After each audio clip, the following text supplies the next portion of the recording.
Foreign trade यानी कि import export के बारे में बात करेंगे अब हम लोग।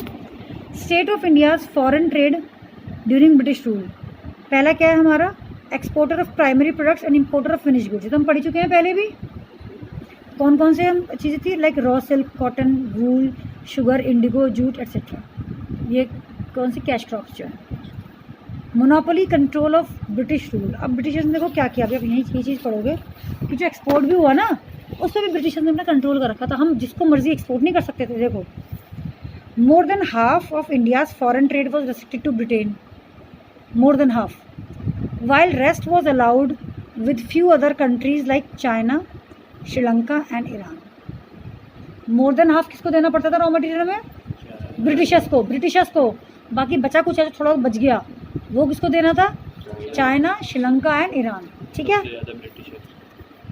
The opening of Suez canal. अब इस चैप्टर में अब यही सबसे इम्पोर्टेंट, ये एक ही इकलौता सबसे बड़ा कॉन्ट्रीब्यूशन है ब्रिटिशर्स का। ओपनिंग ऑफ स्यूज कैनाल 1869 में उन्होंने स्यूज कैनाल ओपन किया था। अब इसकी भी स्टोरी सुन लो क्या होता है। स्यूज कैनाल आर्टिफिशियल वाटरवे थी जो क्रिएट करी गई थी ताकि जो इम्पोर्ट एक्सपोर्ट जब शिप के थ्रू होता था पहले, वो directly between India and Britain हो। पहले क्या होता था, जो इंडिया टू ब्रिटेन या ब्रिटेन टू इंडिया ना, बीच में कई सारी कंट्रीज पड़ती हैं, तो भाई ड्यूटीज़ देनी पड़ेगी, परमिशन लेनी पड़ेगी। उन सब से बचने के लिए ब्रिटिशर्स ने ये बनाया, क्या बनाया? स्यूज कैनाल, ताकि वो डायरेक्टली इंडिया टू ब्रिटेन और ब्रिटेन टू इंडिया आ सके। कब किया था? 1869। भैया ये बहुत इंपॉर्टेंट ईयर्स हैं, 1869। ठीक है, क्योंकि जब MCQ आता है ना, चारों ऑप्शन लगते हैं, यही चारों ही लगते हैं हमें आंसर। ठीक है, हो लगता है ना ऐसा? नहीं, चलो देखते हैं। 1869। चलो आगे बढ़े अब।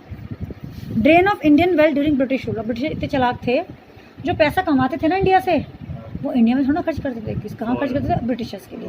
कहाँ पर? ये देखो, to make payments for expenses incurred by an office setup by colonial government in Britain. Britain में उनके ऑफिस होते थे, उनके खर्चे पानी उतारने के लिए सारा खर्चा वहाँ का कहाँ से बेयर करते थे? इंडिया से, जो हमारा पैसा होता था उससे।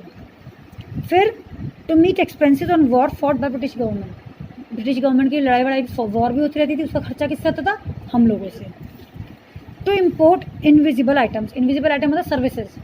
सपोज बाहर से टेक्नीशियंस लाने हैं, बाहर से कोई सर्विस यानी कि कोई लॉयर लाना है, तो बहुत क्वालिफाइड बंदा लाना है, तो ये इनविजिबल आइटम्स हो गया। इतनी बात समझ में आ गई। एक बार स्यूज कैनाल देख लेते हैं। The opening of Suez canal in 1869 reduce the cost of transportation and made access to the Indian market easy.